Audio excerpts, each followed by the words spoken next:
La rencontre du rocher, du Trisac. Écoute Benoît quand je parle.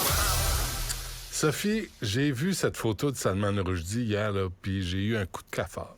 Écoute, moi aussi, et c'est la raison pour laquelle je voulais faire ma chronique là-dessus aujourd'hui. Donc, pour récapituler, Salman Rushdie, donc, qui a été l'été dernier la cible d'une attaque Le 12 août, ouais. 12 coups de couteau par un plouc, un taré, un idiot, un salaud qui s'en est pris à Salman Rushdie parce que il y a des années de en ça, 1988, il y a un barbu qui avait même pas lu les versets sataniques, qui a dénoncé, qui a énoncé une fatwa, donc une condamnation à mort avec en prime. Tu sais, si t'arrivais à tuer Salman Rushdie, t'avais le droit à des milliers de dollars, puis 72 vierges, j'imagine, dans l'au-delà, si jamais tu trépassais. Une vierge de 72 ans. Ah, merde! Ils se sont trompés dans le oui, message. ils se sont trompés. Le mémo, c'est mal transmis. Arrêtez de tuer du monde en pensant aller au paradis, puis souiller 72 vierges. Ils ne sauront pas quoi faire, là, les pauvres filles.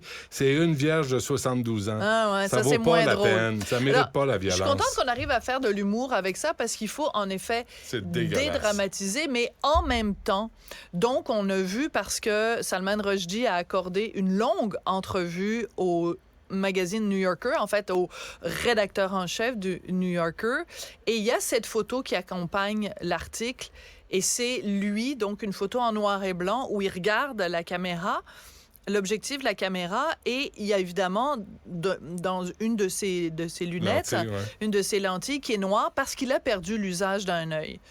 Et je trouve qu'il y a quelque chose de la symbolique de tout ça. Il a perdu l'usage d'une main également. Mais tu sais, quand on dit œil pour œil, dent pour dent, je veux dire, c'est vraiment des gens qui ont voulu se venger contre Salman Rushdie. Pour un livre. Mais pourquoi? Pour un livre. Et en plus, quand on regarde l'histoire de ce que c'est les versets sataniques, ça fait référence à quelque chose qui est en effet dans le Coran, qui est dans la vie de Mahomet. Mais je veux dire, c'est très bien expliqué d'ailleurs dans le texte du New Yorker, quand on fait un rappel des faits depuis, il n'y a rien là. Il n'y a rien là. Il y a des tonnes et des tonnes et des dizaines de milliers de gens qui sont descendus dans les rues pour dénoncer un livre qu'ils n'avaient même pas lu. Fait que des crinqués islamistes lancent une fatwa en 1989 pour un livre publié en 1988. Il est attaqué le 12 août 2022. Et pendant ce temps-là, on se fait chier avec une tarte qui nous parle d'islamophobie. Oui, mais on peut parler Moi, j'aime pas le mot voyage, islamophobie, mais oui, on peut parler de sentiments antisémites, de sentiments anti-musulmans, de sentiments anti-ci et anti-ça. Mais tu ne peux pas mettre de côté Charlie Hebdo, tu peux pas mettre de côté le Bataclan, tu peux certainement Nice, l'attaque Bélier. Tu peux pas non plus revenir en arrière. Mohamed Merah, qui s'est présenté devant une école juive à Toulouse et qui a tué des enfants, qui a sorti son fusil, il a tué à bout portant des petits-enfants parce que c'était des juifs, et il a fait ça en criant Allahu Akbar. Ouais, le 11 septembre 2001, ça dit quelque chose à quelqu'un? 3000 personnes qui sont mortes. Est-ce qu'on peut, s'il vous plaît, juste remettre les choses en perspective?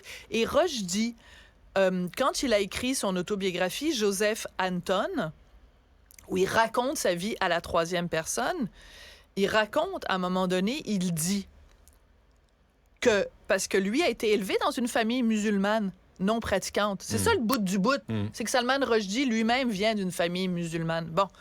Alors, il le dit dans son livre, Joseph Anton, à un moment donné, quand il y a un oiseau sur un fil électrique, tout le monde dit, il y a un oiseau. Puis après, il y a 2 oiseaux. Puis là, il y en a 20, puis il y en a 40, puis il y en a 60. À partir de combien d'oiseaux sur le fil électrique vous dites, ah, tiens, il y a un problème avec les oiseaux? Quand tu dis, il y a un loup solitaire, parce qu'on entend tout le temps ça, le loup solitaire. Ils sont une gang avec solitaire. Mais alors, pourquoi on ne peut pas dénoncer ça? Alors, ce qui est terrible, c'est que... Sans crainte pour sa vie. C'est ça. Et c'est qu'en plus, dans le texte du New Yorker, qui est vraiment percutant, on rappelle un certain nombre de choses. Quand, en 2022, Rushdie a été attaqué, le dirigeant iranien a félicité le gars qui a essayé de tuer Salman Rushdie. Il l'a félicité. Il y a des gens dans les rues, dans certains pays, qui célébraient l'attaque contre Salman Rushdie. Le gars, il a juste pris un crayon, un papier, puis il a écrit des affaires.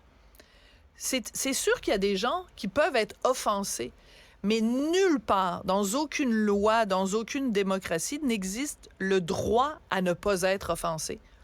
Mais même si t'es offensé, moi, il y a un prêtre, Alain Pronkin me racontait ça, il y a un prêtre qui a été à peu près décapité dans son église par un type qui a crié « Allah Akbar ». Ouais. Ça m'offense.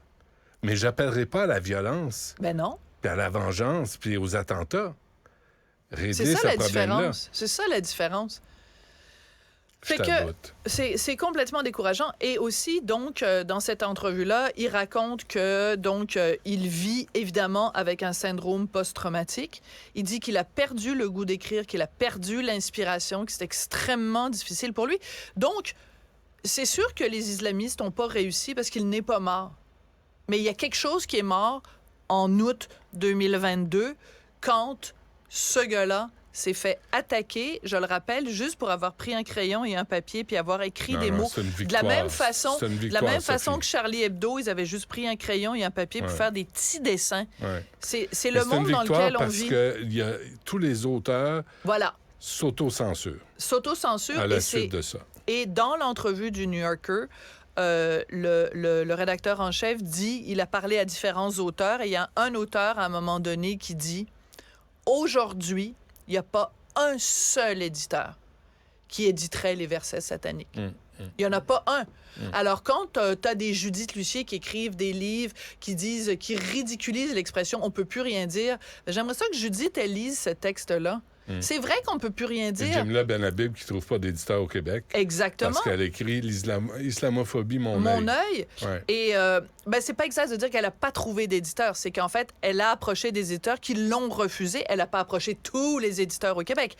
Mais juste le fait qu'elle a approché, ne serait-ce qu'un éditeur qui lui a dit non à cause du sujet, ça en dit quand même long. C'est la crainte qui est installée. Alors, arrêtez de nous dire que il n'y a qu'un seul problème qui menace la censure, la liberté d'expression aujourd'hui. Il y en a plusieurs. Puis par respect pour Salman Rushdie, ne fermons pas les deux yeux. Déjà, lui en a perdu un. Ne fermons pas les deux yeux devant ce danger-là. Très bien. On t'écoute à 2h30. Merci.